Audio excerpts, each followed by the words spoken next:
es una bendición grande. Yo le enseño a mis hermanos aquí en la congregación que el asunto es que el Espíritu Santo está en cada uno de nosotros en la medida que Dios quiso repartir el don de Cristo o como expresión de la gracia, y que la capacidad de aprender o de enseñar no es de uno, es de todos. El ministerio de la palabra que yo tengo es para ustedes, y entre ustedes hay quienes tienen esa capacidad y es para nosotros. De eso vamos a hablar exactamente, de la edificación de la iglesia, y ese es el fenómeno que tenemos como iglesia.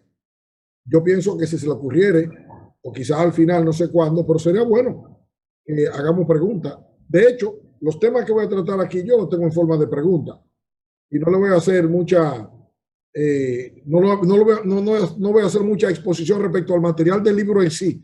Voy a usar el camino del material del libro, pero es que hay algunos aspectos ahí que me gustaría que le quede bien claro, porque en ello va a ayudarle a ustedes, sobre todo los que enseñan, y a ustedes que aprenden, para valorar la necesidad que tenemos de valorar exactamente la palabra, que está en el camino. El asunto clarísimo respecto a la edificación de la iglesia es valorar la palabra recibida. En particular, hay un texto que yo le invito a que le prestemos bastante atención. Es allá en el libro de Segunda de Pedro, el capítulo 1. Pedro está haciendo una analogía muy breve, y eso yo lo hago solo se lo hago a manera de exhortación. Dice el apóstol Pedro: porque tenemos la palabra profética más segura, a la cual hacemos bien en estar atentos, como antorcha que alumbra el lugar oscuro, hasta que el lucero de la mañana resplandezca en nuestros corazones, entendiendo primero esto, que ninguna profecía de la Escritura es de interpretación privada, porque la profecía no fue traída por voluntad humana, sino que los santos hombres de Dios hablaron siendo guiados por el Espíritu Santo. Y la razón por la que le invito a que, si es posible, memorice ese texto y tómelo como materia de reflexión muy importante, porque nuestra vida espiritual depende exactamente del valor que le demos a las Escrituras. Lo que tenemos hoy en día y que vamos a tener en la iglesia, ya sea desde lo bueno, agradable, lo honesto, lo que nos edifica, o ya sea, lamentablemente, lo que nos hace falta y la falla y carencia, se van a explicar a la luz del concepto que tengamos de las Escrituras.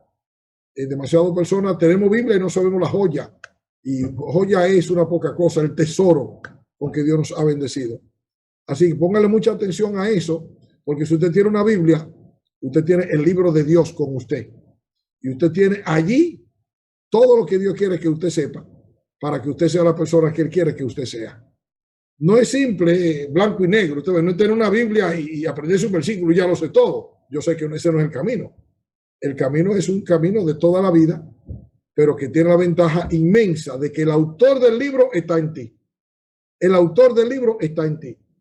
Y si tú usas tu voluntad y tu sentido lo orienta a la palabra de Dios, el resultado será personalmente una edificación que nadie puede evitar y un crecimiento significativo en tu vida espiritual.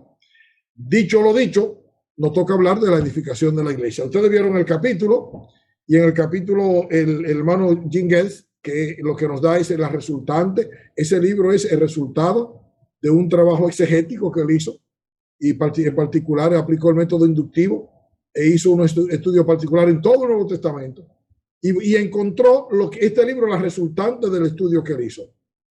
Y por supuesto llega al punto en el que sabemos que la iglesia es edificada, y nos hace pensar en el sentido de dónde que nace eso, de que la iglesia debe ser edificada.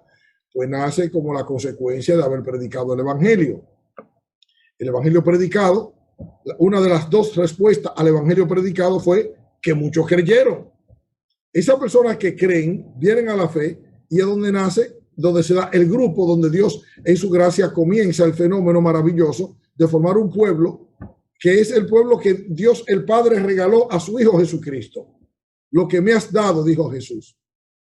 En la iglesia no hay persona extraña. En la iglesia hay un gran rebaño y un solo pastor. El pastor es el Señor Jesucristo, y el rebaño, su iglesia. Ese cuerpo que comienza como consecuencia de la respuesta al evangelio. Uno de los dos que respondieron es la iglesia. El otro grupo, lo que antagonizan la fe. Si usted ve en el libro de los Hechos, siempre hay dos respuestas al evangelio: los que creen y los que rechazan. Los que creen se unieron a la iglesia, y los creyentes pues comenzaron a reunirse en comunidades. Al principio era por las casas, en la plaza del templo, porque la iglesia nació muy informal. Dios no le dijo a nadie lo que iba a hacer. La iglesia nace como consecuencia del cumplimiento de la palabra y la activación del nuevo pacto. Nosotros somos unos privilegiados, muy privilegiados, porque a nosotros han tocado las bendiciones del nuevo pacto que Dios diseñó para Israel y las naciones, se anticipó a dárnosla a nosotros. Nosotros tenemos la bendición de gozar de las bendiciones del nuevo pacto. La grandísima bendición del nuevo pacto, la más grande de todas, es el Espíritu Santo llenando la tierra. Viene el día cuando el Espíritu Santo va a morar en todos los habitantes de la tierra. Usted dice, ¿no habrán perdido? No, no habrán perdido. Para ese entonces ya todo el mundo sería salvado en aquel programa de Dios. Pero nosotros somos eso que dice Pedro cuando le preguntan, ¿y qué es esto? Pedro le explica que esto es lo que dijo el profeta Joel.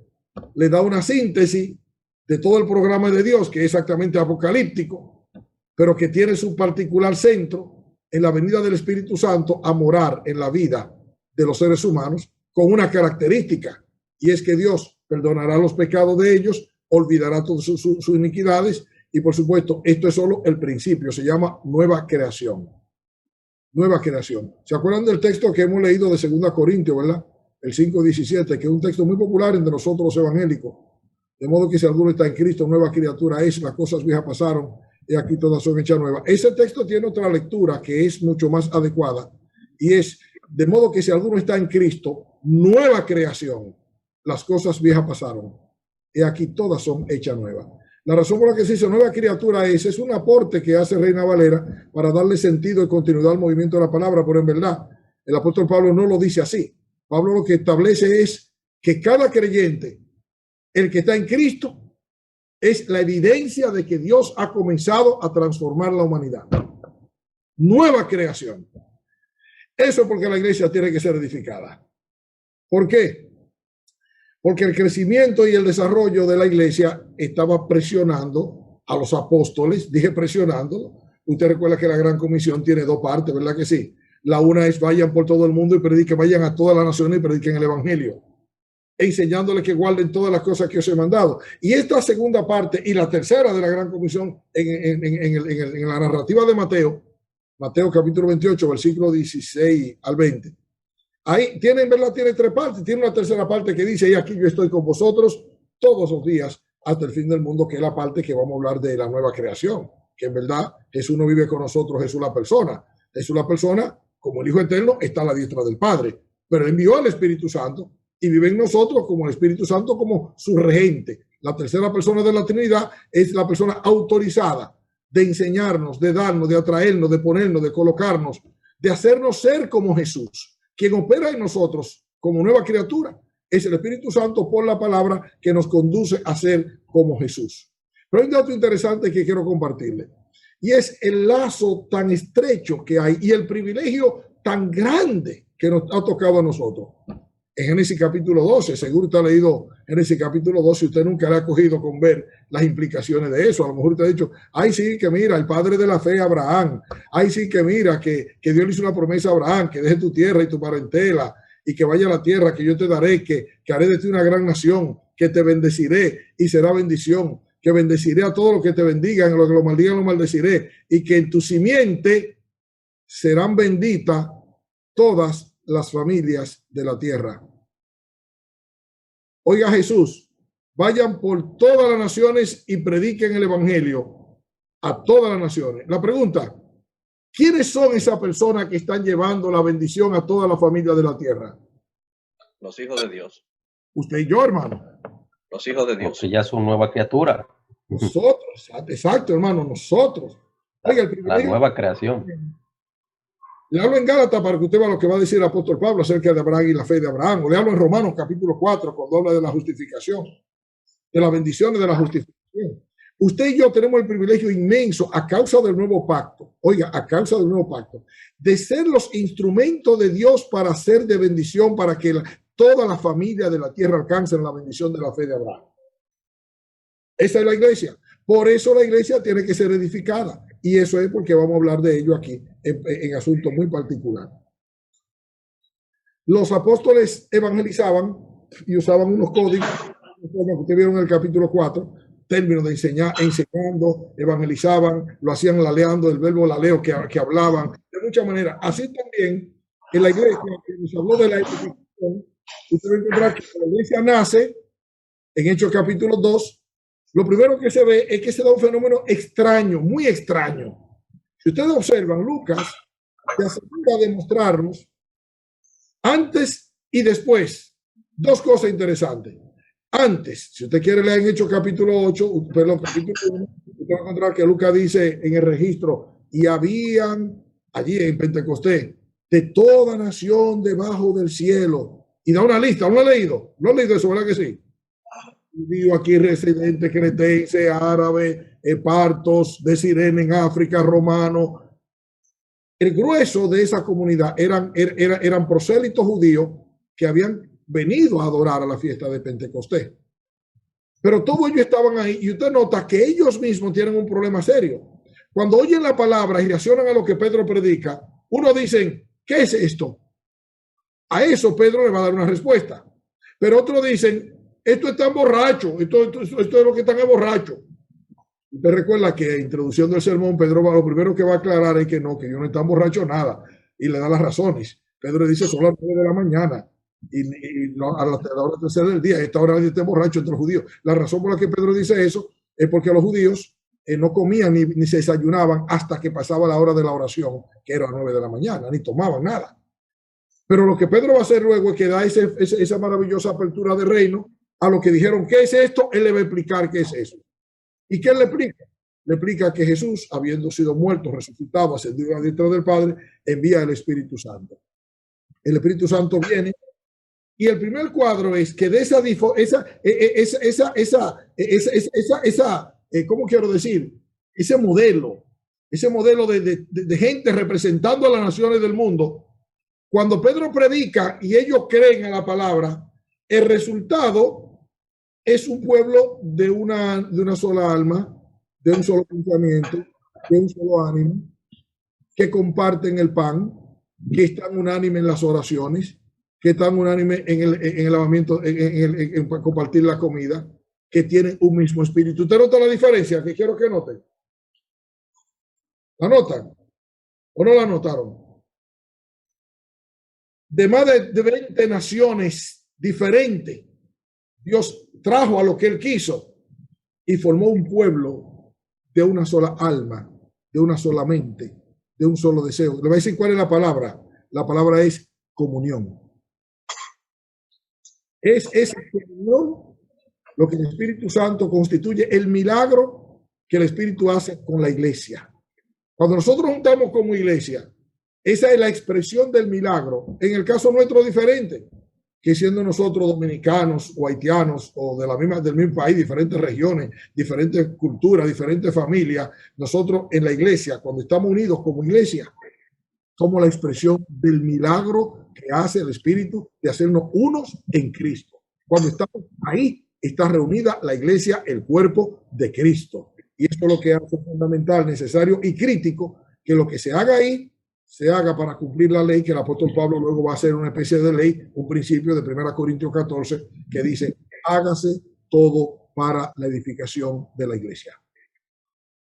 Y en Romanos capítulo 14 él va a decir, seguid la paz y la mutua edificación para con todos. Porque el tema de la edificación de la iglesia no es un tema simple. El tema de la edificación en la iglesia es un tema que nos ocupa y que va a ocuparnos desde aquí y mientras estemos en la tierra. Lo que pasa es que lamentablemente usted sabe que los evangélicos somos una expresión de fe muy joven. Nosotros somos la expresión de fe cristiana más joven en la historia. Somos los más jóvenes. Nosotros no tenemos 350 años en la tierra como expresión de fe cristiana. No vayan a malentenderme. No estoy diciendo que el evangelio tiene 350 años en la tierra. El evangelio tiene 21 siglos, hablando desde el punto de vista de la revelación.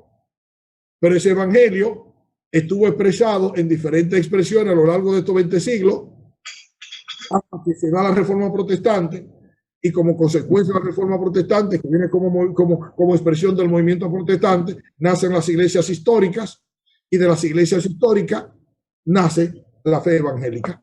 La fe evangélica que nace como un movimiento de reacción, Nosotros nacimos reaccionando a la esterilidad. Se dio un tiempo de tanta esterilidad en el mundo, a causa ahí por el siglo XVIII, XVII, XVIII, XIX, en lo que se va a llamar la modernidad, cuando se da la ilustración en Francia, que la razón se impone y que los seres humanos llegan a creerse que ellos son Dios porque lo saben todo y lo pueden todo. Eso llegó a los seminarios, llegó a las universidades, llegó a los institutos cristianos, y no fueron poquísimos, pero la gran mayoría se hicieron racionalistas y la fe se volvió una cosa triste y lamentable. La Biblia fue considerada cualquier pedazo de periódico de ayer, y gracias al Señor que Él tiene su gente siempre, maravillosamente. El Señor usó un instrumento suyo y va usando otros instrumentos.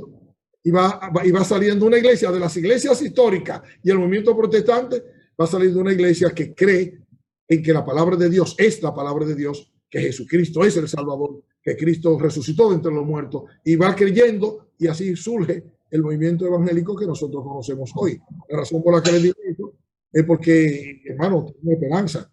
No se crea usted que nosotros ni hemos fracasado ni hemos llegado. Nosotros somos la esperanza.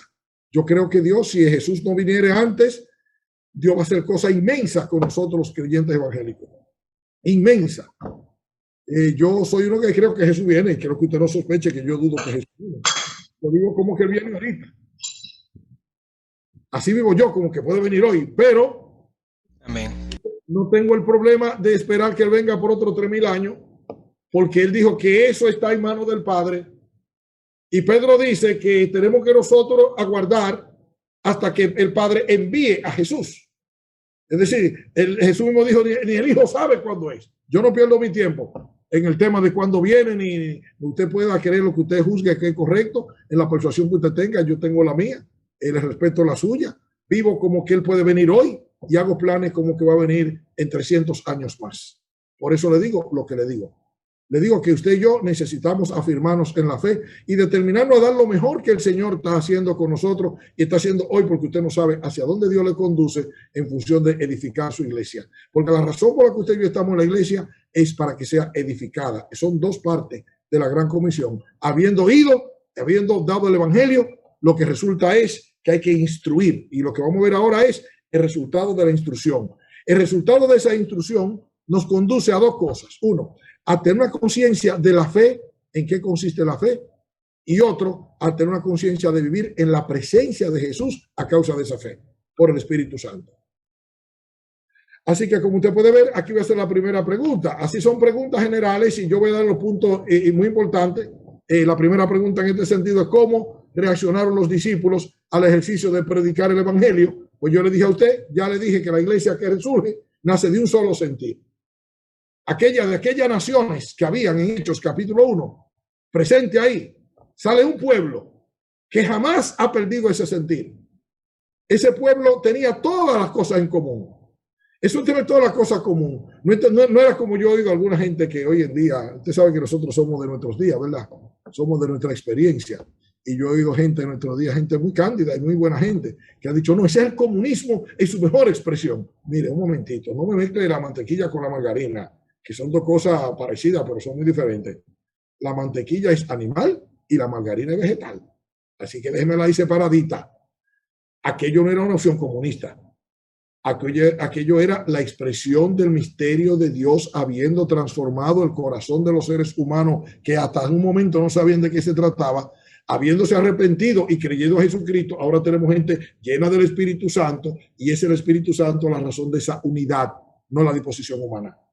Por eso es que no hay en la Biblia una orden de que los cristianos vendan todo lo que tienen. No. Jesús, que en la economía de la ley mandó a los suyos, a muchos que vinieron donde él haciendo preguntas. Jesús le mandaba a hacer eso. ¿Y sí por qué? Porque Israel, que tenía la posibilidad de ser un pueblo rico y sin pobre, decidió que no quería eso. No querían a Dios gobernándolo y querían ser como todas las naciones. Y Dios le dijo, pues dale para allá. Usted sabe cuál fue el resultado, ¿verdad? Se llenaron de pobres. Cuando Jesús vino, usted ha notado por qué Jesús se encontró paralítico, cojo, ciego, tanta gente con hambre. ¿Por qué? Porque Israel había hecho eso. ¿Y quién lo había hecho? Israel. ¿Y qué tenía que hacer Israel para salir de ahí? Volverse a Dios. ¿Y cómo se volverían a Dios? Si renunciaban a la impiedad que ellos habían asumido, acumulando riqueza y creyéndose que ellos eran dueños de todo, habiéndoselo quitado Dios por desobediente. Por eso que Jesús les decía, vende todo lo que tiene y dalo a los pobres. No para que se ganen la salvación por obra, para que el judío se arrepienta, porque el judío estaba, ustedes si notaron, yo les dije a ustedes que lo nuestro es del nuevo pacto y que nosotros tenemos una relación con Dios por un nuevo pacto. ¿Notaron eso? Es bueno que noten eso. ¿Por qué? Porque aunque Israel, Dios tiene un vínculo con Israel e hizo provisión y el nuevo pacto se lo dio a Israel, se lo prometió a Israel, Israel como nación no goza del nuevo pacto porque ha sucedido endurecimiento en parte a causa de la incredulidad de ellos y Dios sigue con ellos tratando con el antiguo pacto hasta que Jesús venga y realice lo que va a realizar con ellos, porque hay todo un programa que tiene que ver con Dios e Israel. La iglesia no es Israel. La iglesia no es Israel. La iglesia es la iglesia. La iglesia es el cuerpo de Cristo, formado por el remanente de Israel y el remanente de los gentiles que Dios juntó en un pueblo para gloria de su nombre en la comunión. Por eso se llama nueva criatura. Pues ya yo sé, ¿verdad?, de la persuasión de mis hermanos reformados. Un sector de los hermanos reformados creen que Israel es la iglesia porque usan una metáfora que Pablo usa en Gálatas, ellos la cogen y la aplican a todas las escrituras. Y tienen todo un cuerpo teológico que pretende mostrar que la iglesia es Israel. Eso es teológicamente correcto, pero bíblicamente con mucha carencia. Bíblicamente, mucha carencia. No todo. Sí. Entonces, cuando Pablo dice el Israel de Dios, ¿a qué se refiere? Sentido metafórico para referirse a la iglesia. Ok. Sentido metafórico para referirse a la iglesia. Pero Pablo no está diciendo que la iglesia está colocada en lugar de Israel. Eso no lo sostiene el texto bíblico. Por eso le iba a decir cuando mi hermano hizo la pregunta, que no todo lo teológicamente correcto es bíblicamente probable. Tenga mucho cuidado. Recuerdo a mi hermano, el doctor Emilio Antonio Núñez, que fue mi mentor, tuve el privilegio de tenerlo 6 años como mentor, que él decía, sea objetivo y vaya a la fuente. La fuente siempre las escrituras.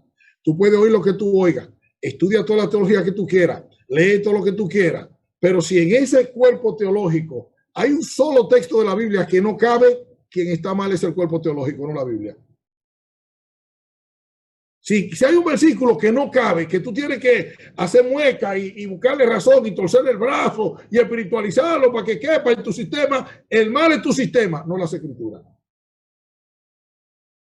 Y clarificar también, mi hermano Félix, que hay judíos que creyeron y hay judíos que no han creído. No, eso es exactamente lo que acabo de decir. Sí. Si tú vas a Romanos capítulo 11, tú vas a encontrar que Dios tiene un tratado, una relación con Israel y una relación con la iglesia. Bueno, lo dice el apóstol Pablo, no seáis tropiezo ni a judíos, ni a gentiles, ni a la iglesia de Dios. La iglesia de Dios es otra cosa. Bien, que yo entiendo y no es el tema aquí. El tema aquí es que ellos reaccionaron creando como un pueblo de un mismo sentir. Ellos eran de un solo corazón, un alma. Esa es la iglesia de Jesús. Eso no importa, eso está por encima de las denominaciones, hermano. Eso está encima de los concilios, las denominaciones. No. Ese es un asunto de cada iglesia local que se reúne, que es edificado por la palabra del Señor, que decía Lucas, y la palabra del Señor crecía y se multiplicaba. Así lo hace Dios. Y esa iglesia de la que le hablo no tiene nombre. La local suya tiene un nombre, la que yo me congrego tiene un nombre, pero la unidad de ese cuerpo, que hoy es universal, por supuesto, que ahí fue donde nace, donde les contaba, ese cuerpo edificado hoy es universal, como han dicho, casi universal, porque aunque está en todo el mundo no está con la misma dimensión en cada país del mundo, pero sí, ese cuerpo tiene como común denominador esa unidad, ese sentir de un alma, como Pablo explica a los romanos, Roma capítulo 15, para que a una voz glorifiquéis al Dios y Padre de nuestro Señor Jesucristo, que es la razón de la existencia de la iglesia. ¿Que cómo progresó la vida de la iglesia a partir de la revelación? Pues se ve en la actividad que ellos hacían. ¿Qué hacían ellos? Pues ellos se juntaban, se ve que ellos se cuidaban uno a otro, tenían en común todas las cosas, no porque querían, como le cuento, tenían, si usted le va a dar un pasaje negativo para que usted entienda lo positivo de lo que estoy tratando de contarle. Un pasaje negativo, Hechos capítulo 5. ¿Se acuerdan de la historia de Ananías y Zafira? ¿Han leído? Esa es una ilustración de lo que no es la iglesia y de cómo no se procede en la iglesia. Lo positivo lo tenemos ahí mismo en ese pasaje antes de terminar el capítulo 4 en Bernabé. ¿Han oído de Bernabé? Bernabé, cuyo nombre era José, creo que se llamaba José, le cambiaron el nombre, Bernabé. Bernabé tenía una heredad en Chipre y él fue y vendió la heredad y trajo el costo, el precio de lo vendido a los pies de los apóstoles. Pero Bernabé no fue el único que hizo eso.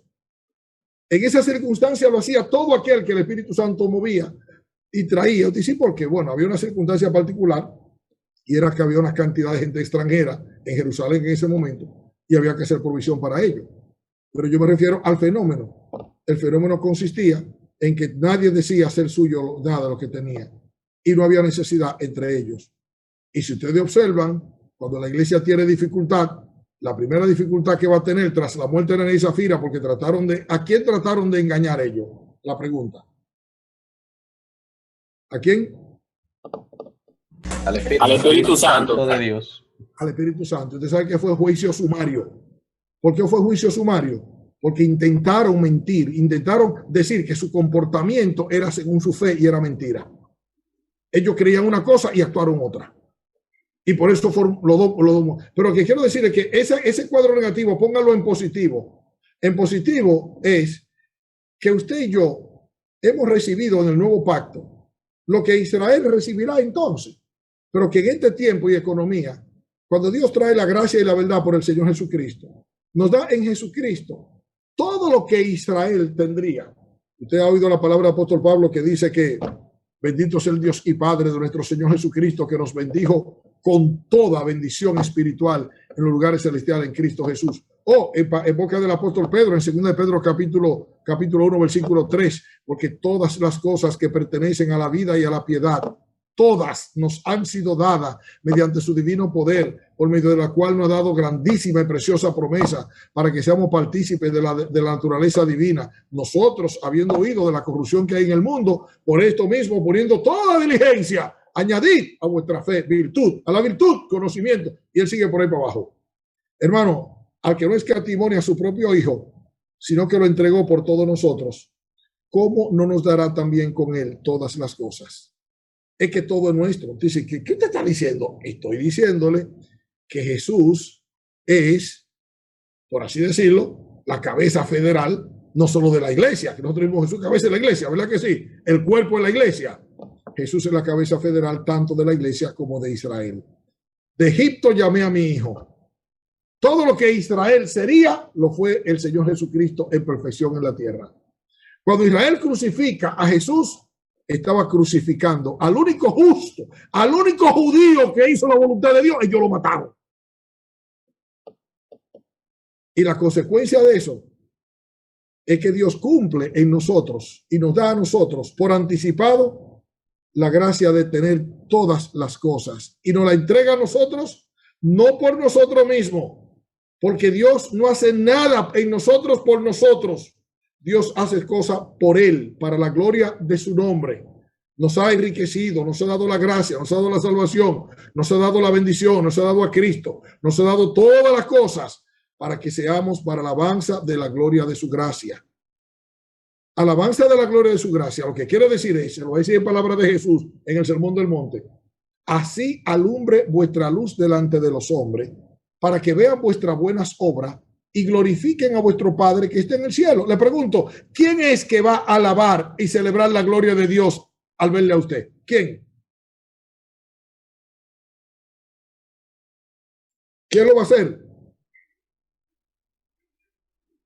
¿Quién es el que va a celebrar la alabanza de la gloria? ¿Quién? El que ve a Dios en nosotros. ¿Y usted sabe cómo lo ven? Con las buenas obras. Por lo que usted hace. Eso es porque la iglesia tenía todas las cosas en común. Y eso es porque la iglesia actualmente debe moverse hacia esa comunidad de sentir, esa comunidad de ser, porque la iglesia no es mucha, la iglesia es una sola iglesia, una fe, un bautismo, un Dios y Padre. En la medida que la iglesia se manifiesta como cuerpo hacia la dirección que el Espíritu le guía, la gente dice, mira esa gente. Bueno, eso va a decir palabra de Jesús. Por esto el mundo sabrá que soy mi discípulo, si tuvierais amor los unos con los otros. Porque no estamos aquí, no solo creyentes. Óigame, no somos nosotros que vamos a hacer. Es la creación que nos observa, porque la creación nos observa. Los ángeles nos observan. La iglesia está mostrando, la iglesia está para mostrar la multiforme gracia de Dios en los lugares celestiales. Lo está haciendo ahora en el tiempo y lo va a hacer en el día de la gloria. Pero la iglesia debe ser edificada para conseguir que la gente haga eso. ¿Qué cosa? Que alabe a Dios al ver nuestra buena vida, al ver nuestro testimonio, al vernos, a no verlo. Mire qué espectáculo tan terrible damos en la iglesia hoy, en esta generación, de gente que ellos son ricos y tienen mucho. Y en la iglesia hay gente pobre, no tienen nada. O gente que no hace nada en la iglesia por suplir la necesidad de los pobres. Y dice, ¿qué pasa? Esa diformidad, eso lo hemos aprendido del mundo. Porque en la iglesia, lamentablemente, tenemos clase social también, lo cual la Biblia prohíbe absolutamente. En la iglesia no pueden haber hermanos de buena posición y hermanos de baja posición. No. La iglesia tiene que ser un pueblo que aspire a que todos estemos bien para la gloria de Dios. No importa qué signifique estar bien. Que uno no tenga mucho y otro tenga muy poco, sino que la iglesia se comprometa a hacer avanzar. Todo lo que estoy diciendo, le estoy diciendo que es el resultado de la edificación de la iglesia. Un organismo vivo, porque la iglesia existe como una comunidad que se reúne para manifestarse como cuerpo de Cristo, un organismo vivo. Esa parte de la que he estado hablándole es la parte de la que casi nunca hablamos, porque las iglesias de la cultura, por cuestión de cultura exactamente, somos muy institucionales. Y yo sé de instituciones e iglesias que, óigame, yo recuerdo una vez estuve en una reunión de iglesia donde dos hermanitos peleándose por lo que decían los estatutos, le dicen uno al otro, hermano, tírese para la calle para que usted vea que yo me meto en una botella con quien sea. Un hermano desafiando a un hermano a pelear por lo que decían los estatutos de la iglesia. Usted se imagina. Hermano, es importante, la iglesia por ley, en la cultura que vivimos, necesita una cierta forma de moverse. Aquí en Estados Unidos decimos by law. Tiene que tener una forma que le diga al Estado cómo nos movemos, cómo existimos, porque somos un ente social. Lo que pasa es que esa no es nuestra razón de ser. Eso no debe llevar a nosotros a contienda. La razón de ser es la palabra de Dios, el Espíritu de Dios. Cada hermano es más importante. Mire, cada hermano en la iglesia es más importante que todo lo que la iglesia posea.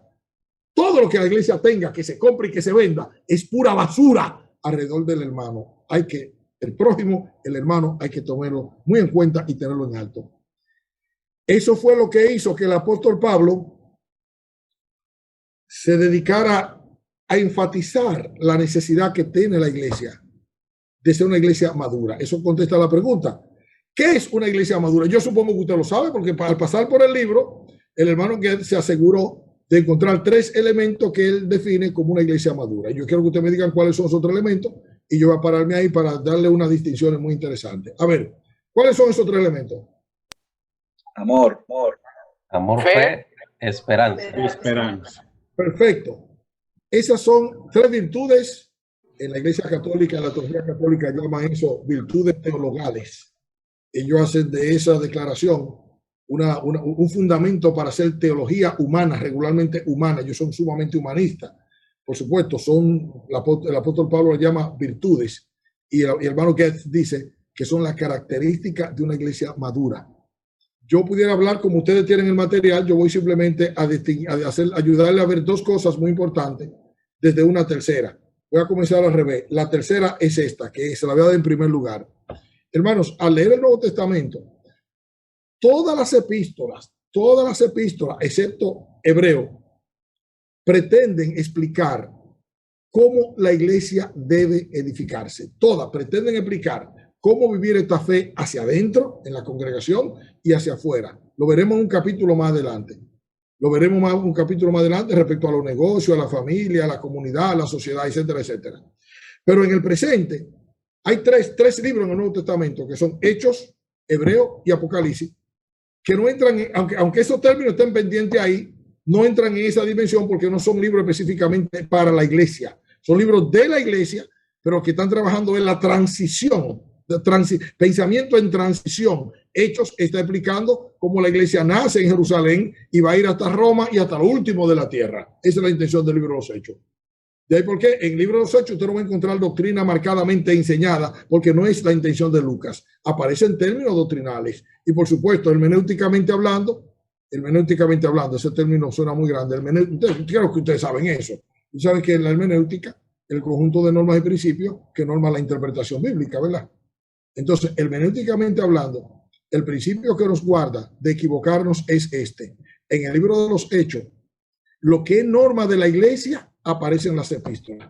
Está mencionado en Hechos, pero aparece en las epístolas. Si está mencionado en Hechos y no aparece como enseñanza en las epístolas, entonces no es norma de la iglesia.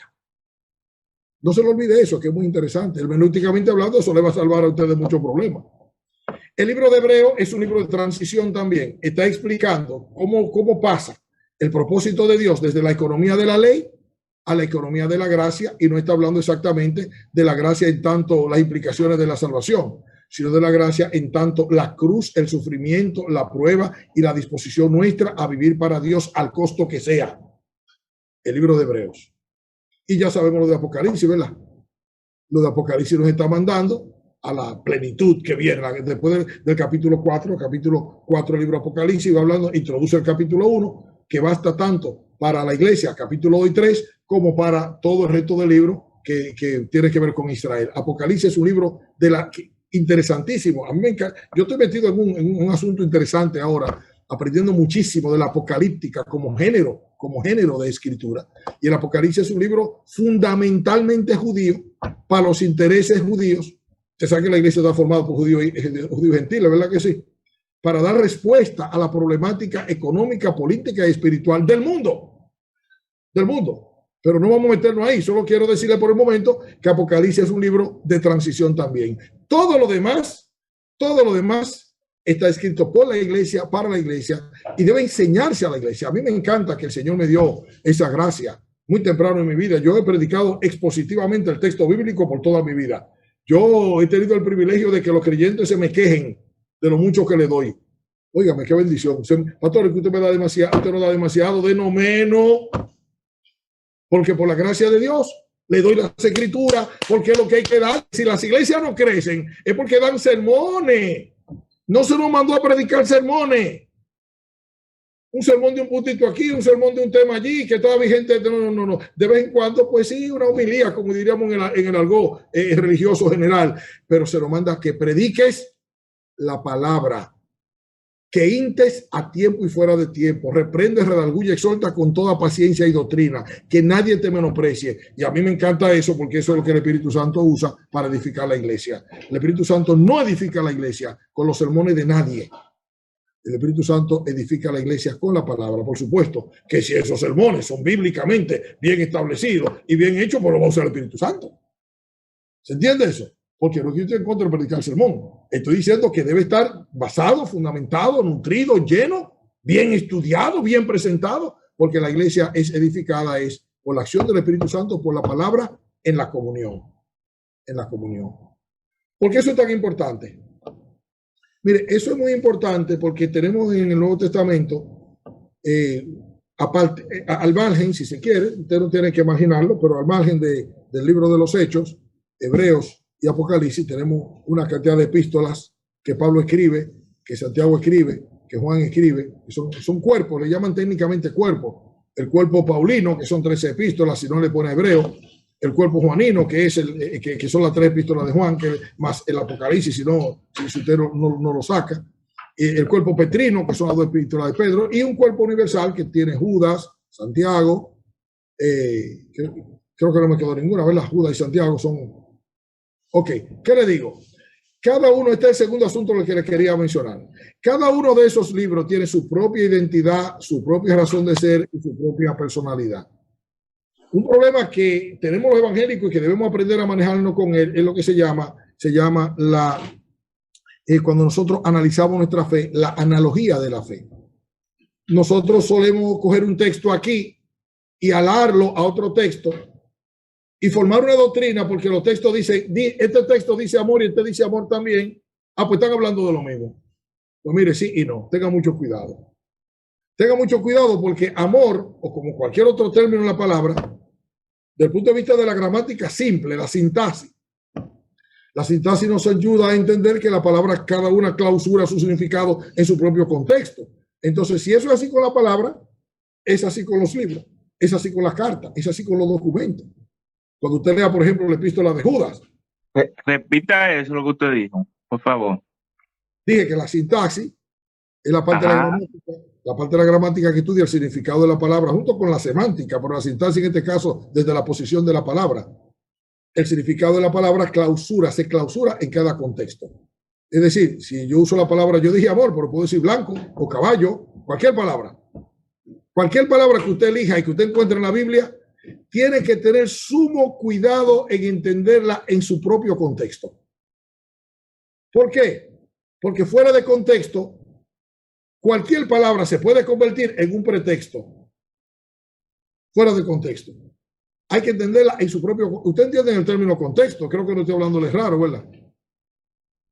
Si no me están entendiendo, dígame que yo me paro. Se entiende, es el ambiente, El contexto... La cultura, ambiente. Tiene que ver con la palabra, por supuesto, escrita. Depende que usted lea, quién la escribió, dónde está escrito, cuándo la escribió, a quién la escribió, por qué razón la escribió. Porque nosotros no vamos a entender la Biblia, no podemos entender la Biblia del texto a nosotros, que de hecho es un dato que los evangélicos tenemos que examinar muy bien. Por eso tenemos tanta necesidad de poder asegurar esto que estamos haciendo nosotros, tratar de estudiar.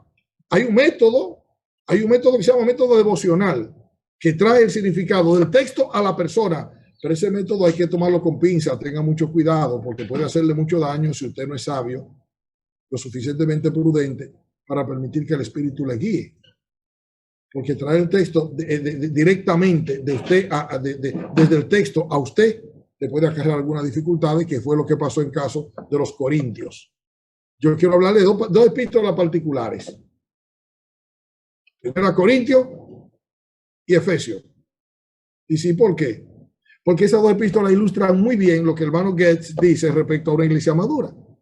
Si usted observa en el libro de Primera Corintios, usted va a encontrar que el apóstol Pablo va a usar esos tres elementos que nosotros hablábamos, que dijimos al principio, que fue el hermano que encontró como común en todas las epístolas, pero Pablo va a componer la epístola de los Corintios exactamente en función de esas tres cosas: de fe, amor y esperanza.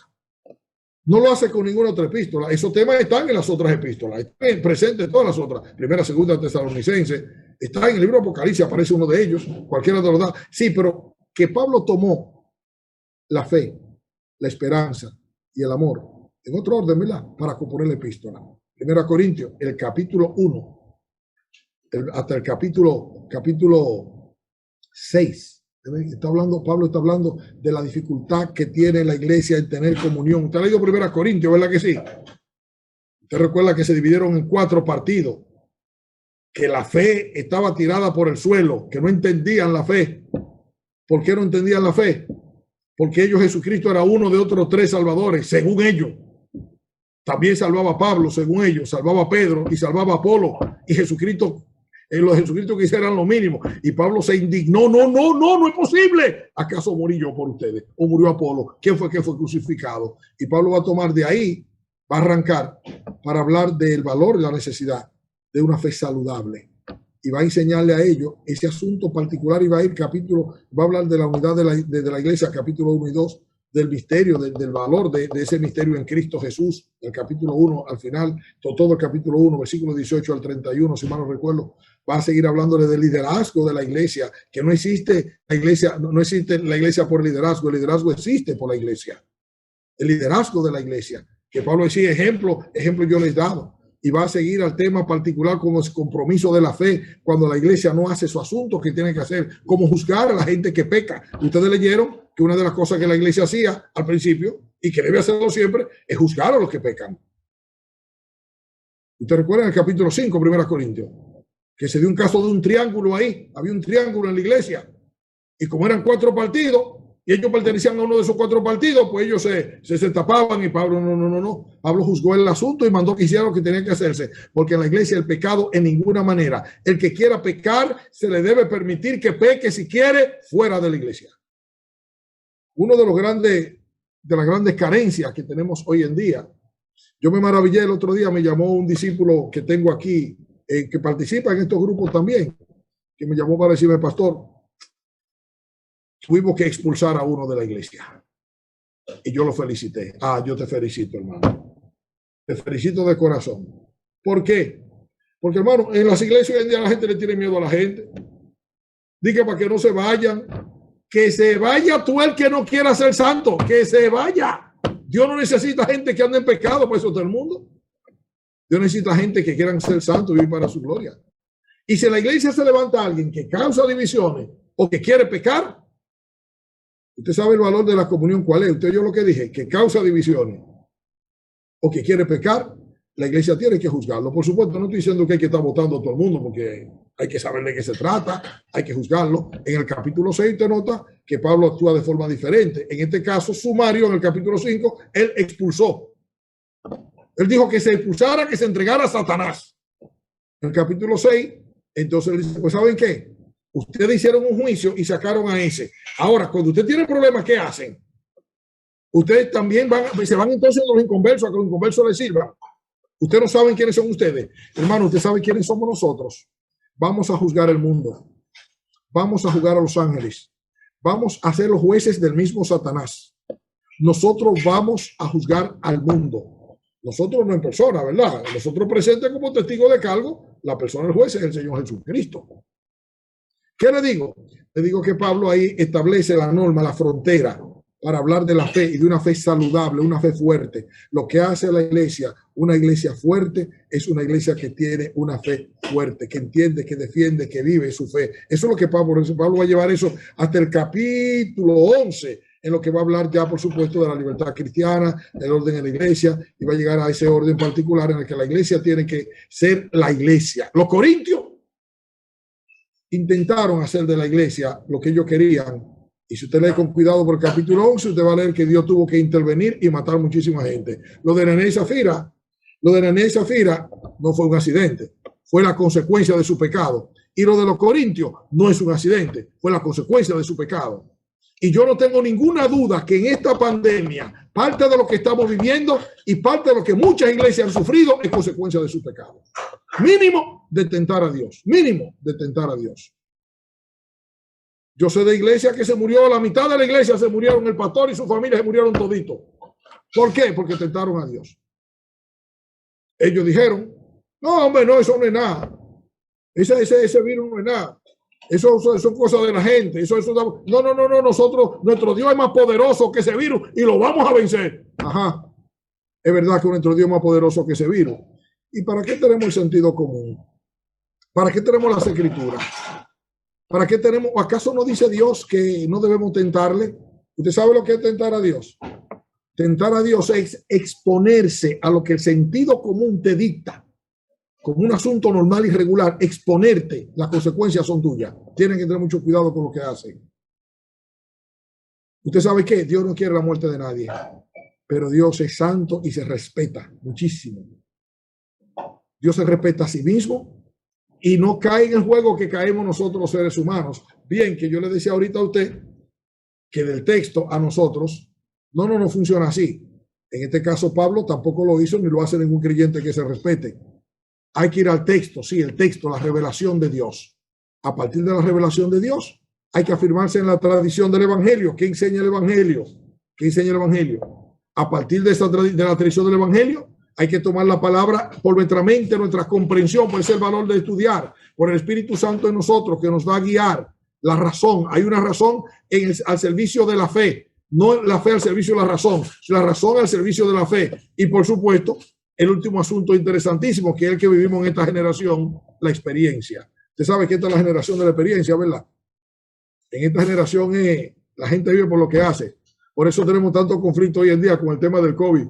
De tanta gente que me vacuno y tanta gente que no me vacuno. Porque demasiada gente vive hoy en función de su experiencia, no en función de lo que la razón dicta. La razón dicta una cosa y dice, no, pero yo no voy a hacer eso, porque a mí no me da mi gana. Ese no es el tema, pero me regreso al tema. El tema es que Pablo va a trabajar los primeros 11 capítulos de 1 Corintios, la fe. Los otros capítulos 12 y 13, ahora usted entiende por qué Pablo no lo hizo con ninguna iglesia, pero con los corintios le dijo, si yo hablar lenguas humanas y angélicas y no tengo amor. Y usted ve que le da todo un poema, si usted quiere. Le da todo un tratado de en qué consiste el amor, porque los corintios exactamente esa era la médula a lo que estaban fallando. ¿Saben qué pasaba entre los corintios? Que no se amaban. Una guerra entre cuatro, una guerra. no se amaban. Hacían la cosa por vanagloria. Si usted observa la cena del Señor, a la que Pablo le pone el correctivo, usted sabe lo que hacían, una fiesta. Y cada uno llevaba su mulo, cada uno llevaba su puerco asado, cada uno llevaba su pedazo de chivo, su odre de vino, y se daba una hartura, una fiesta, un banquete ahí, en el nombre del Señor. Y los pobres que no tenían eso, pues iban a pasar vergüenza. Esa no es la iglesia. Esa no es la iglesia. ¿Qué hizo Pablo? Pues mire, usted va a encontrar que el capítulo 12, 1 Corintios 12, 13 y 14, el tema es amor. Amor. Y por supuesto, en el capítulo 15, el libro termina con el tema de la esperanza. Usted sabe que el único libro que plantea el tema de la esperanza desde la resurrección, y sabemos que la resurrección es la causa de nuestra esperanza. Desde el capítulo 15 lo dedica a la esperanza. Y usted dice, ¿y qué diferencia hay entre esa epístola y la de Efesios? Usted dijo Efesios es la otra. Ah, pues mire qué pasa. Que los Efesios, diferente a los Corintios, fueron una iglesia muy privilegiada, pero que aprovecharon la presencia del apóstol Pablo y aprovecharon los recursos que Pablo les dio y aprovecharon el ministerio de Juan, que estuvo entre ellos, y de Timoteo, que estuvo entre ellos, y de Apolo, que estuvo entre ellos, y llega a ser una iglesia que lamentablemente parece que va a descrecer y va a sufrir mucho después, pero que llega a ser una iglesia cúspide, llega a ser una iglesia modélica, una iglesia edificada de tal forma que a esa iglesia, en esa expresión de iglesia a los Efesios, Pablo le da en el capítulo 4 la norma, la manera, el camino, cómo la iglesia debe ser edificada. Yo no voy a pasar por ahí porque ustedes lo tienen todo, pero se lo voy a decir a grosso modo, en bloque. La iglesia es edificada desde la unidad común, capítulo 4, versículo 1 al 6. ¿Lo han notado? Si no lo han notado, nótenlo, que ahí habla de que debemos con toda solicitud, solícito en guardar la unidad del Espíritu, en el vínculo de la paz. Y ahí da una lista de 7 cosas que son el fundamento de toda iglesia cristiana. Una iglesia cristiana que no confiese esas 7 cosas, si yo estoy en una iglesia y falta una de esas, yo voy a examinar bien si quiero estar ahí. Usted sabe cuáles son, ¿verdad? Una fe, esperanza, un amor, un bautismo, un Dios y Padre, un Señor Jesucristo. 7 cosas. Pero no se queda ahí. Pablo dice que desde ahí, esa es la iglesia en su expresión. Se debe expresar así por lo que Dios le dio. ¿Qué le dio Dios a la iglesia? Unos hombres particulares cuyos dones no son exactamente la causa de su ministerio. Pablo tiene el cuidado de asegurarse de que los ministerios vayan a mano de personas por carácter, no por dones. Los dones son importantes, son útiles, nos da el Espíritu Santo. Y mucho mejor para ti predicar si tú eres un pastor, si tienes el don de enseñar, mucho mejor para ti. Pero ser pastor no significa que tienes que tener el don de enseñar, ¿verdad? Porque el tema no es, y aquí está exactamente por donde nosotros tenemos que hacer valer la condición de nuestra fe en esta generación, es el carácter lo que nos hace ser cristianos útiles a Dios y maduros. Porque lo del amor, la fe y la esperanza no son características, y valga la redundancia, teóricas. Son expresiones de hecho y de verdad en la iglesia. Y eso estamos hablando de carácter. A los Efesios se le dio, dice, y él colocó, el mismo Pablo va a usar un caso único, muy particular. Creo que en el Nuevo Testamento solo hay otros dos tiempos cuando se refiere a eso. Si Pedro se refiere a ese evento, desde otro punto de vista, se refiere al evento de la sepultura, resurrección y ascensión de Jesús. En Efesios, el capítulo 4, Pablo usa ese evento como una metáfora para contarnos lo que hacía, desde lo que hacía el emperador cuando venía, el emperador romano, lo que él hacía cuando venía de su guerra, lo hizo Jesús con nosotros. Es decir, que tomaba, hacía un gran desfile y a todo lo que él conquistaba lo distribuía entre sus compañeros de conquista. Todo, hombres, mujeres, joya, tierra, posesiones, esclavos, eso hizo Jesús. ¿Qué hizo? Habiendo ascendido de lo alto, habiendo ascendido, llevó cautiva la cautividad y dio dones a los hombres. Esos dones que ustedes lo tienen ahí son generales para la iglesia. No para siempre, pero generales para toda la iglesia porque están en el fundamento mismo. Y él constituyó a uno primeramente apóstoles, profetas, evangelistas, pastores y maestros. Y ahí está la razón. De ahí en adelante, en ese versículo, si mal no recuerdo, es el 9 o el 10, por ahí él va a decir que la razón de eso es a fin de equipar a los santos para la obra del ministerio. Usted puede notar la caricatura de los corintios respecto a lo ideal de los efesios. ¿Pueden notar eso? Es palabra de Dios inspirada las dos epístolas. Las dos son palabras de Dios inspiradas. Pero es necesario que aprendamos a dilucidar entre la naturaleza de cada escritura para nosotros asegurarnos de enseñar desde la que Dios te guía por el Espíritu Santo, enseñar la verdad de Dios en ese sentido y guardarnos de cometer los errores de trasladar significado y de crear formas de hacer teología que desde el punto de vista de la analogía de nuestra fe pueden hacernos mucho daño. Eso es lo que tenemos hoy en día con gente que hacen cuánta doctrina rara, porque cogen un versículo fuera de contexto como pretexto y dicen, no, mira lo que la Biblia dice. Es que la Biblia no puede entenderse por lo que dice. La Biblia hay que entenderla siempre por lo que enseña. Porque la Biblia dice todo lo que enseña, pero no enseña todo lo que dice. Apúntense eso por ahí, no se lo olviden, que eso le va a evitar muchos problemas. La Biblia siempre dice todo lo que enseña, pero no enseña todo lo que dice. Yo creo que a ustedes, yo no sé si le he contado mi analogía en ese sentido, cómo yo resuelvo ese problema tan simple. Que la Biblia no enseña todo lo que dice. No, no lo enseña. Judas fue y se ahorcó. ¿Dice la Biblia eso? Pregunto, ¿dice la Biblia que Judas fue y se ahorcó? No. ¿Cómo que no? La Biblia no dice que Judas fue y se ahorcó. ¿Y dónde está su libro de los hechos? ¿Y dónde verdaderamente está? Lo dice, pero no lo está enseñando, no me está mandando a hacerlo. Un momentito. Judas fue y se ahorcó. ¿Dice eso la Biblia? Óigame bien, dice eso la Biblia. Sí lo dice, no tenga miedo porque lo dice. Pero la Biblia dice, vete tú y haz lo mismo. ¿Dice eso la Biblia? Sí. Sí, también lo dice, no diga que no. Y dice la Biblia, lo que vaya a hacer a lo pronto. ¿Lo dice? También. ¿Lo dice? Sí. Le pregunto. Y la Biblia enseña que todos los cristianos tienen que imitar a Judas ahorcándose con precisión, ir rápido a matarse. ¿Enseña eso? No lo enseña.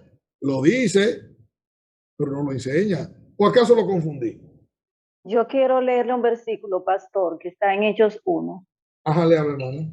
Hechos 1:18. Dice, ya Pedro hablando, ¿verdad?, con los discípulos cuando ya se reunieron en el aposento alto y todo eso, le dice, Hechos 1:18, esto pues, disculpe, que estoy con los lentes que casi no veo.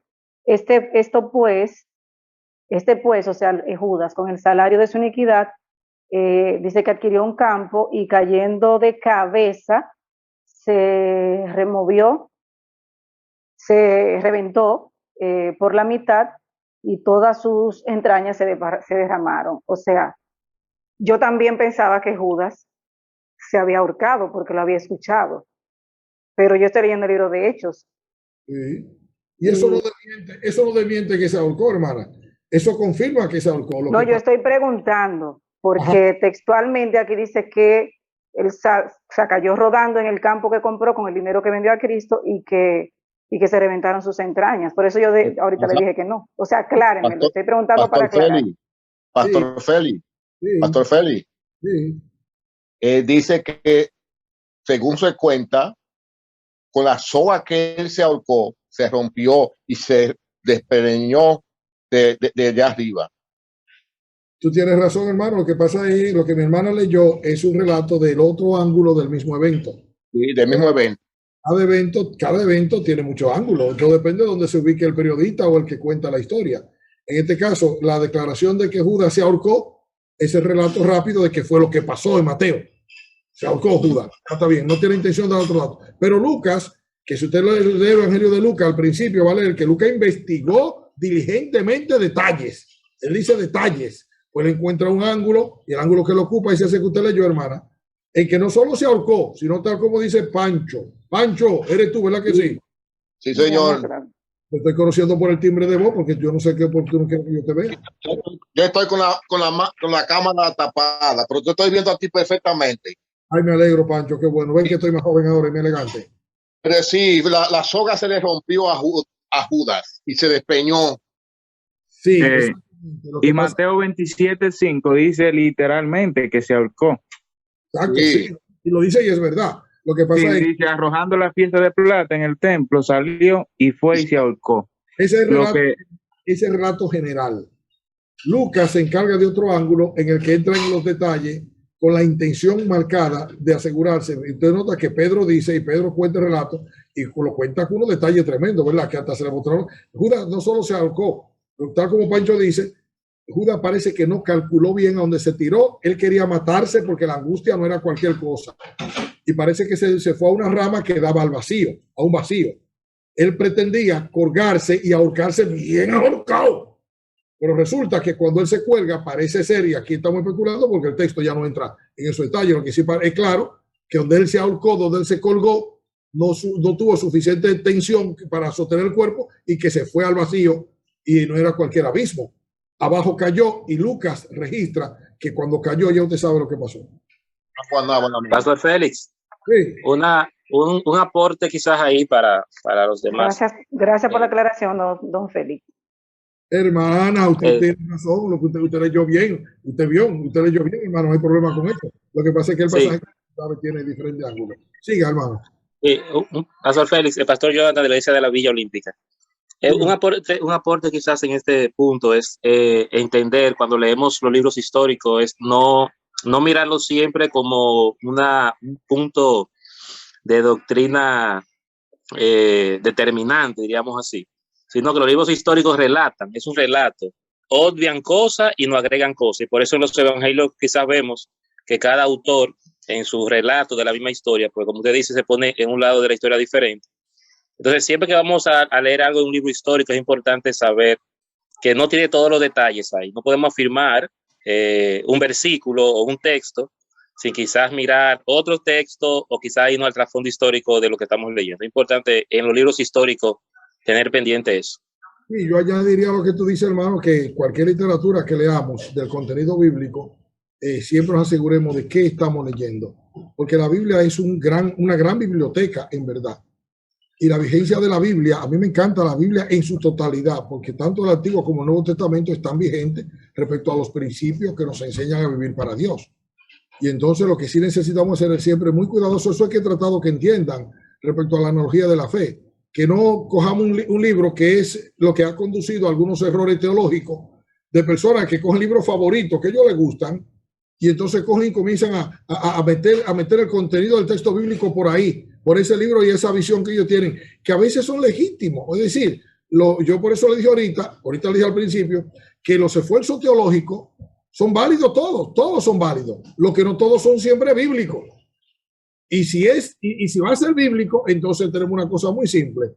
Yo puedo aceptar que tú me digas teológicamente hablando lo que tú quieras.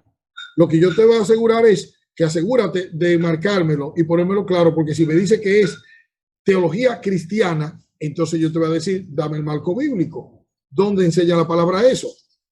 Y ahí ya estamos hablando de palabras mayores, porque ahí que nacen los sistemas teológicos. Cada uno de nosotros tiene el derecho de formular su propia teología, que no es otra cosa que la consecuencia de tu reflexión. Lo que sí debe tener cuidado es de que si tú vas a formular una teología bíblica, tiene que ser conforme a las Escrituras. No puede ser de otra manera. Y si tú no estás seguro respecto a las Escrituras, pues mira, hermano, es muy posible. Hay que estudiar nada más. Dios por su gracia nos ha dado, estamos en una generación en la que tenemos recursos, mira, tremendo, gratis, por cantidad. Tú vas a internet y tú encuentras recursos que en los tiempos, cuando yo fui un estudiante joven de instituto bíblico, para yo comprar un libro tenía que dejar de comer chicle y maticar y beber Coca-Cola, porque tenía que guardar para comprar un libro, porque cualquier librito valía un fracatán de cuarto. Una concordancia, 30 pesos, entonces, 30 pesos, era mucho cuarto. Pero hoy en día, tú la tienes gratis. Si tú quieres libros cristianos, métete a internet y búscate por ahí, que tiene cantidad de recursos cristianos. Ahora, ese no es el tema es estudiar. estudiar, que fue lo que Pablo le va a decir a los hermanos en Éfeso que debían hacer, y estudiar desde la iglesia. La iglesia debe formar a su gente. La iglesia debe ser un aliado, no un sustituto de la familia, que es la otra institución básica. Es un aliado que provea recursos para que los hermanos sean edificados en todos los niveles, como veremos en uno de estos capítulos por ahí, quizás el que viene, estamos en el 5, 6, 7, por ahí vamos a ver, que la iglesia, como fue edificada, fue enseñándoles a ellos cómo comportarse, a los creyentes nuevos que venían, cómo comportarse en todos los contextos en los que ellos tuvieran, en cualquier contexto. Por supuesto, desde la fe, la esperanza y el amor. Volviendo a la epístola a los Efesios. Félix, Sí. perdón que lo interrumpa. Usted planteó el tema de que la Biblia no enseña todo lo que dice. Entonces la contraparte sería que no dice todo lo que enseña. ¿Usted puede explicar esa segunda parte? Pues eso fue lo que traté de explicarle con lo de Judas. La segunda. Con la de Judas. Ya, No, esa es no lo entendieron. No lo entendieron. No, yo lo entendí. La O Biblia sea, dice todo lo que enseña. Ok, mira, pero no enseña todo lo que dice. Dice todo lo que enseña porque las enseñanzas bíblicas, acuérdense que le hablaba ahorita de la necesidad de la analogía de la fe, del contexto, de la comprobación de la verdad, de no traer el texto de la Biblia a mí, porque tú y yo estamos en el siglo XXI, y en el siglo XXI la misma Biblia que fue de bendición a Pedro en el siglo I está llamada a ser de bendición a nosotros, pero el avance, el desarrollo humano, la cultura, las circunstancias, las condiciones de vida son sumamente diferentes. ¿Somos pecadores? Sí, igualito que siempre somos pecadores, pero ¿tenemos comprensión iguales? No. Eso es porque es necesario que nosotros, por ejemplo, mire, yo les citaba ahorita a ustedes muy rápido el tema de que nosotros vivimos desde 4 realidades y que esta particular realidad es la más desafiante de todas. La historia humana se ha dado desde la revelación por Israel, la revelación, la iglesia. De la revelación nosotros pasamos ¿a dónde? A la tradición. La iglesia se dejó amarañar del siglo III para adelante, se dejó amarañar por la tradición y la tradición permeó la vida de la iglesia. Pero ahí están los resultados. De la tradición pasamos a la razón. La reforma protestante viene y es la que tiene que derrotar la tradición. La reforma protestante derrota la tradición y aparece la razón con la ilustración. Por eso que estoy hablando, son etapas que han llegado, han modificado nuestro comportamiento en función de nuestra comprensión de la verdad. Llegamos a la razón. La razón nace en la ilustración en Francia. Y note bien que quien nos pone la razón, quien nos pone en la razón, en la ilustración, y de ahí viene la época de las revoluciones. Con las revoluciones, donde nosotros estamos, donde vivimos hoy en día, nace la modernidad y nace lo que nosotros llamamos hoy en día postmodernidad, que es la época de la realidad que vivimos, es decir, de la experiencia. Eso porque nosotros vivimos aquí, mira, a partir del siglo XX, de la mitad del siglo XX para acá, después de la Segunda Guerra Mundial, el mundo perdió la fe en la razón. La razón sigue vigente porque la necesitamos. ¿Cómo no? Somos racionales. Pero óigame, los apóstoles no pasaron por la tradición como la entendemos nosotros. Ellos tenían su tradición, porque la tradición no es mala en sí. Lo que pasa es que el uso que se hizo de la tradición hizo mucho daño a la fe y permeó al ser humano. Llegamos hasta la escolástica, eso es por el siglo VIII, un movimiento que es donde nacen las universidades y donde nacen los seminarios. Y desde ahí, imbuido en la tradición, con la escolástica, arranca el cambio hacia la racionalidad. Él fue un católico y su nombre era Santo Tomás de Aquino, de la ciudad y el apellido. Pero ese señor Santo Tomás de Aquino es el padre de la escolástica, que es un movimiento literario y teológico que se da en la Iglesia Católica como resultado del diálogo entre Platón y Aristóteles, y él es donde se comienza la modernidad. Ahí es que comienza la modernidad en el siglo VIII, siglo IX, un señor llamado Duns Scoto. En la Iglesia Católica, por supuesto, en la Iglesia Católica tenemos la neoescolástica y muchísimas otras cosas que no vienen al caso. ¿Qué quiero decirle? Que en esta generación de ahí, del siglo VIII, IX, X, se ponen los cimientos del renacimiento de la Reforma Protestante, de la Reforma Protestante a la época de las revoluciones, y de allí las democracias que vivimos hoy en día, y qué lástima que alguna gente cree que, por supuesto, yo creo que es lo mejor que el hombre ha hecho, y lo peor también, la escolástica, la democracia, que no es exactamente cristiana. Que usted no se duerma en sus laureles, que usted le sirve a un rey y usted no está bajo una democracia. Usted no vive en una democracia. Digo, usted vive una democracia política aquí en el país donde le ha tocado a usted, ¿verdad que sí? Si está, si usted es dominicano, estoy hablando de la representativa, decimos nosotros. Pero es una falacia, usted tranquilo, que eso se va a acabar. Usted es esclavo de un rey que murió en la cruz del Calvario, que resucitó entre los muertos, que está a la diestra del Padre. El rey de Israel es el Señor suyo. Y a ese es que usted debe obediencia primera. Y para ese es que usted tiene que vivir. Y si quiere vivir de manera significativa, asegúrese de irse acostumbrando. Usted no vive en una democracia porque a Jesucristo no se le elige. Yo voto por él y si cuando usted quiera yo renuncio a eso. No. Usted hizo una elección y fue una elección acorde con la elección que se hizo con usted. A usted lo eligieron y usted eligió. Dios lo eligió a usted y usted eligió a Jesucristo. Y los cristianos somos ciudadanos, pero no de una democracia. Somos ciudadanos de un reino. Eso es porque en la democracia hay leyes y todos estos derechos de esa porquería que usted oye que vivimos nosotros aquí. Porque la gran debilidad de la democracia, es que lo mismo que hacen las leyes por el derecho positivo, ellos mismos la violan y la cambian para hundirse y destruirse. Pero en este caso, en la monarquía que usted y yo vivimos y le servimos al rey, mire, aquí está la ley. No hay más ley. ¿Usted sabe cuál es la ley de la monarquía? La palabra del rey. Lo que el Señor dice, eso es lo que va. Y eso porque usted y yo no tenemos mucho por donde dar vuelta, porque él dijo, él habló, y a él hay que obedecerle. Y lo que él dijo es tan firme como que el cielo y la tierra van a pasar antes que su palabra no pase. ¿Nos toca a nosotros? Pues mire, yo lo tengo muy claro por la gracia de Dios, pero yo no tengo problemas con lo político. Los políticos para mí son personas útiles al desarrollo humano, en el desarrollo humano donde vivimos, útiles a este sistema aquí, pero esto no es lo mío, esto no es lo suyo. Usted y yo estamos aquí mientras tanto, están en el mundo, pero no son del mundo. Y no estoy diciendo lo que usted no vote, cuidado, no vaya a malentenderme, yo no soy antisistema. Yo estoy diciéndole a usted que la prioridad de nuestras vidas como iglesia de Jesús se dirige a la edificación, que implica hacerlos fuertes, firmes y útiles al Señor en su propósito. Amén. Amén. No sé si hay alguna pregunta, porque yo creo que se acabó la gasolina. Amén. Félix, yo tengo algo que decir. Con relación al tema y a lo que hemos estado tratando y al capítulo que nos tocaba hoy, muchos de nosotros quizás se ha hecho por muchos años, ha ignorado la gran responsabilidad y parte en la edificación de la iglesia que tenemos cada miembro de la iglesia.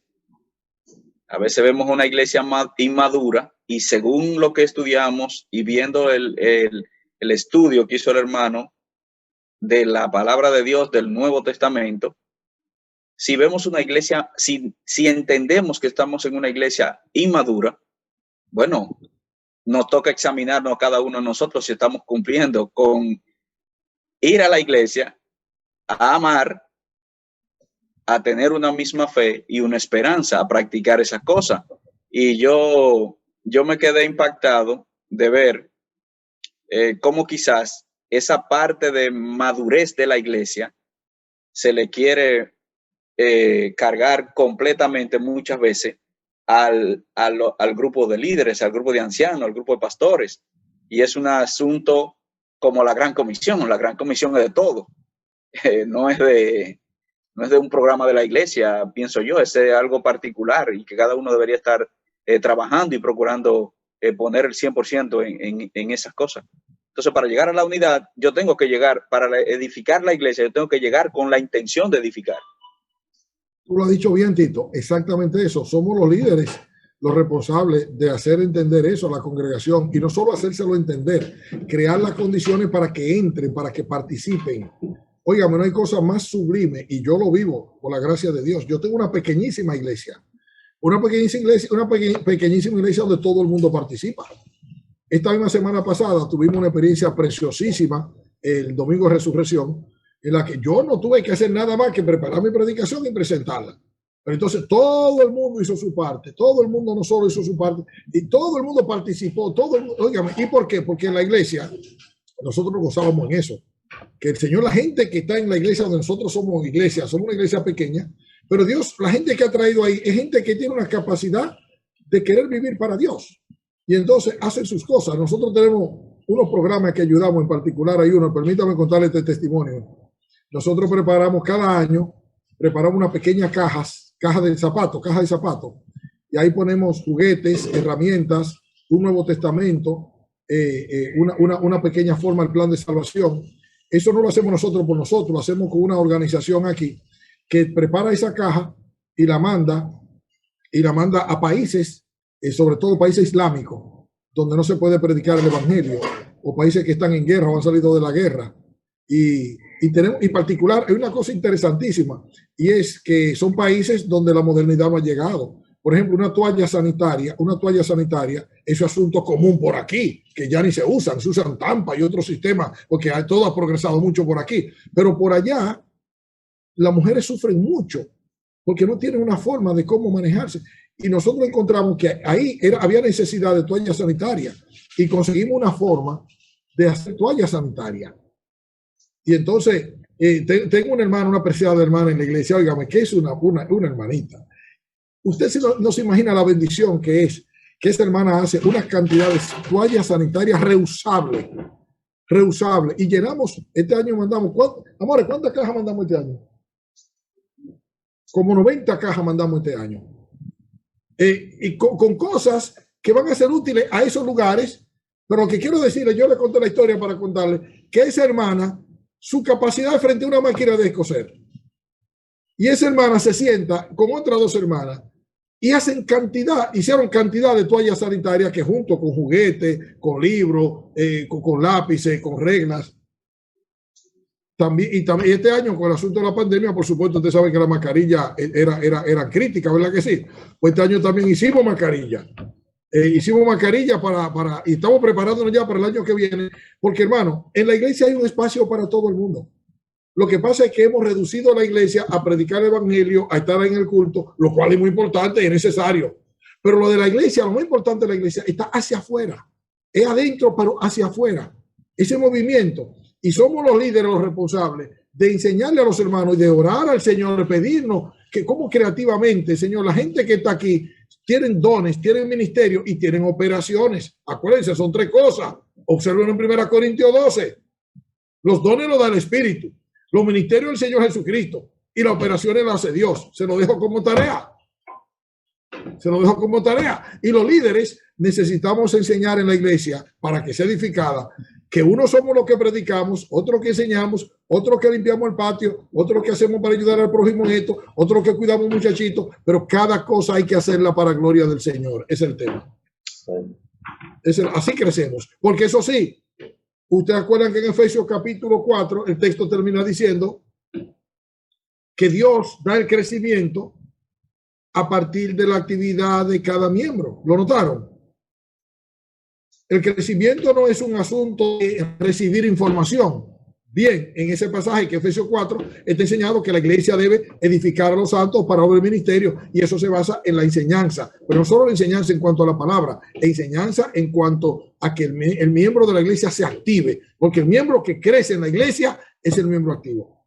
El que no se activa no crece. ¿Por qué? Porque el Espíritu Santo no invierte en una persona que su actitud no es servir. La gran palabra que define todo eso es servicio. De alguna forma de servicio en la iglesia no hay nadie que no pueda ser útil. De alguna forma de servicio Dios le va a ayudar a hacerlo. Solo que nos toca a los líderes orar con él, orar con ellos y ayudarle a probar. Hagamos esto, hagamos aquello, hagamos lo otro, hasta que encuentre una forma como servir y Dios se glorifica. Eso es así, tipo, como tú lo dijiste. Amén, amén. Tengo una pregunta que puede ser tonta, hermano, pero no. yo necesito aclararla. ¿Se puede hablar de que entonces el surgimiento de la iglesia va desde el momento que se unen los discípulos en ese aposento alto, cuando Pedro comienza y predica, por ejemplo, que se convierten las 5,000 personas? ¿Se puede hablar de que esos momentos son los que marcaron el surgimiento de la iglesia, o hablamos de esos 300 y pico de años que usted dice ahorita? Bueno, la iglesia realmente no tiene tanto. O sea, yo me confundí ahí, quisiera como aclarar esa parte. Qué buena pregunta suya, mi hermana. Gracias por esa pregunta tan interesante. La iglesia nace en el corazón de Dios. La iglesia es un misterio. La iglesia, Jesús se refirió a ella 2 veces en Mateo. porque Dios con nosotros, Emmanuel, Jesús, el autor de la iglesia. Pero nace en el corazón de Dios desde el misterio del evangelio. Eso fue como Dios sorprende a Israel, que creían ellos que el diablo, por supuesto, fue el diablo el que estuvo instigando a Israel a matar a Jesús, y pensaban que si mataban a Jesús, el diablo pensaba, usted recuerda que Jesús es el segundo Adán, ¿verdad que sí? Y que él logró confundir al primer Adán.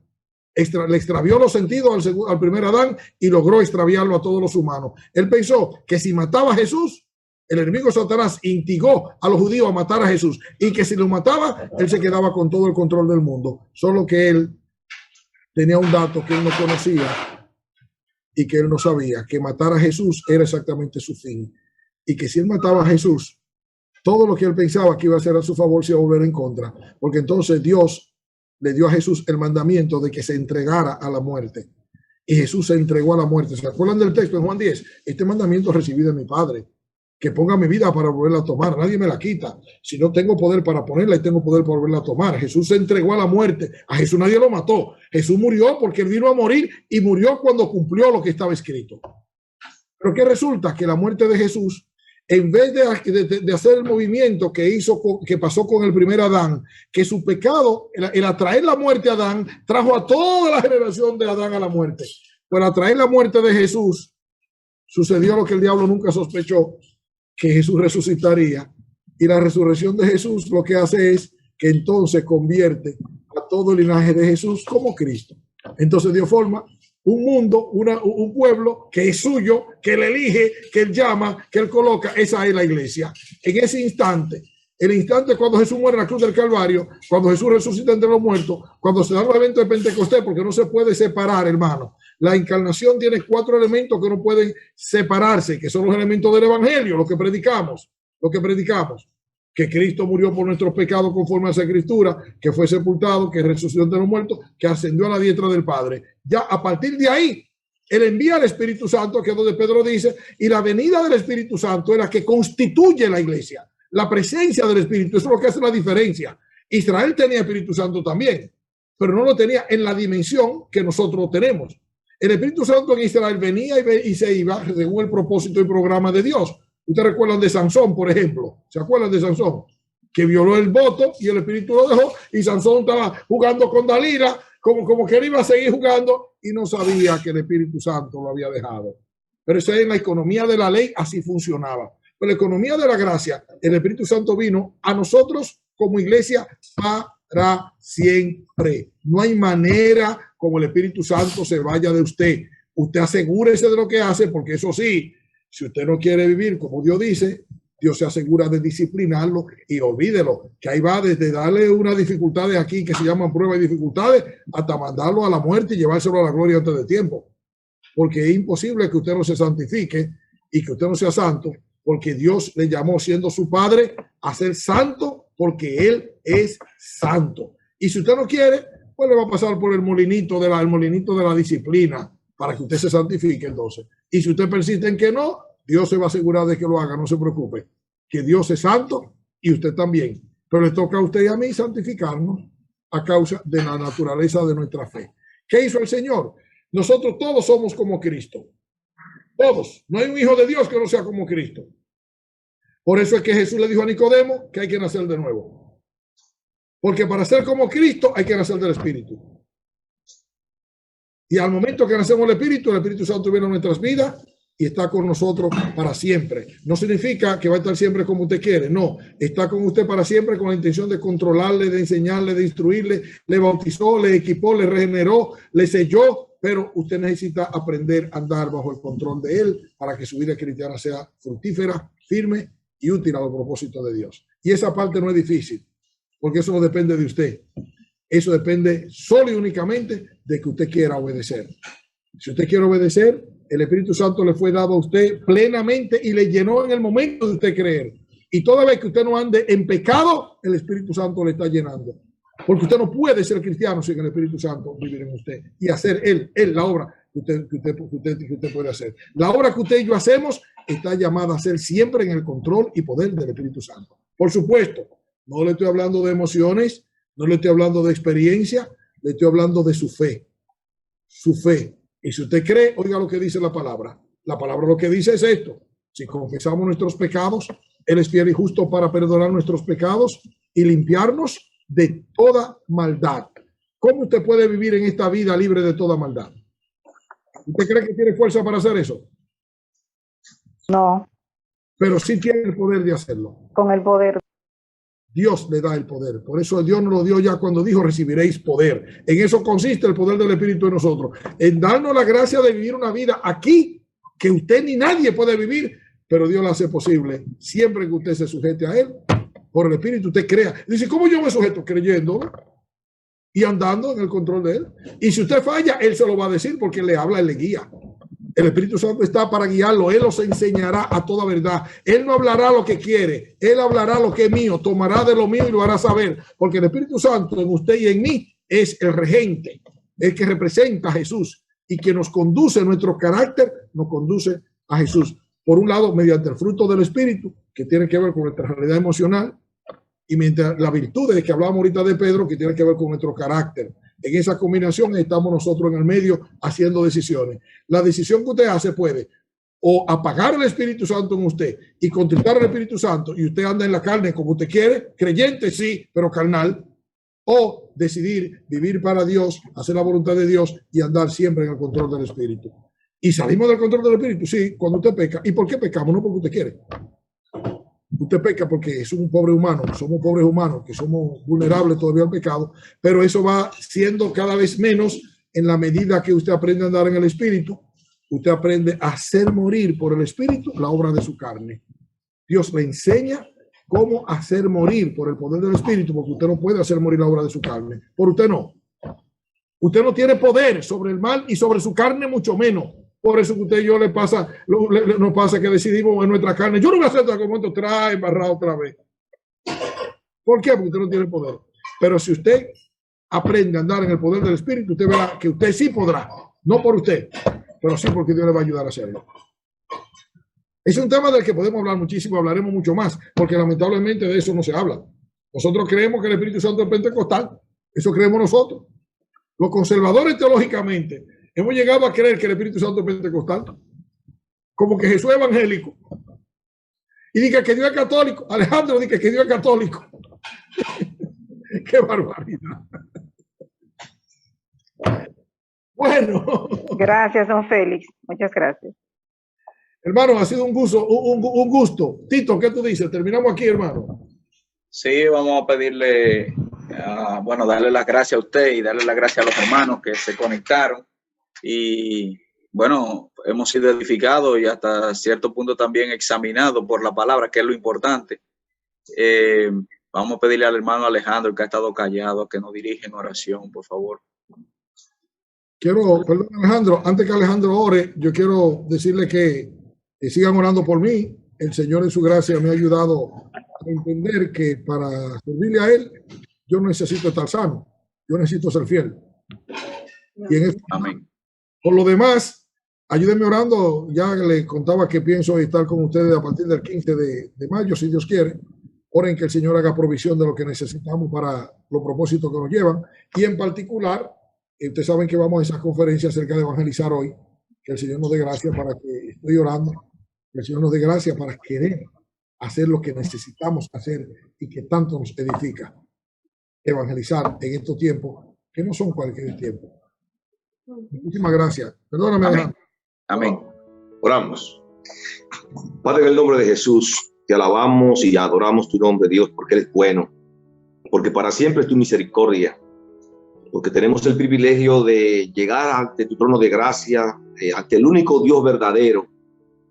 Y estamos, Dios, más que agradecidos por este privilegio que tú nos has concedido. Gracias por este tiempo hermoso donde nos ponemos de acuerdo como iglesias locales, Dios, para estudiar tu palabra, para ser instrumento en tus manos, guiados por nuestro hermano Félix en este momento, Dios. Y damos muchas gracias por él, gracias por su vida, gracias por su familia. Bendice de una manera especial, bendice a Oneida, a su esposa, Dios. Sé con la salud de Félix, mira lo que ha estado pasando con su cuerpo. Tú conoces el cuerpo, tú lo creaste, Dios. Y oramos para que en su vida se haga tu voluntad. En este momento que él está dando parte de lo que tú le has dado a cada uno de nosotros como iglesia, Dios, siga siendo un tiempo de bendición. Oramos para que este tiempo del mes de mayo que va a estar con nosotros, Dios, tú te glorifiques. Por eso nosotros desde este momento comenzamos a orar y a ponerlo en tus manos, Dios, para que sea un tiempo de una verdadera bendición para cada uno de nosotros. Yo te pido una bendición especial para cada uno de mis hermanos, que aparte de este tiempo, Dios, a pesar del trabajo, a pesar del cansancio, y saque este tiempo para ti, Dios. Por eso yo te pido que le bendiga de una manera especial a cada uno de ellos. Gracias por la bendición que tenemos de estar en Cristo. Y queremos darte toda la gloria y toda la honra en todo lo que ocurre en nuestras vidas, Dios. Oramos en el nombre de Jesús. Amén. Amén. Bendiciones, mis hermanos. Amén. Amén. Amén. Amén.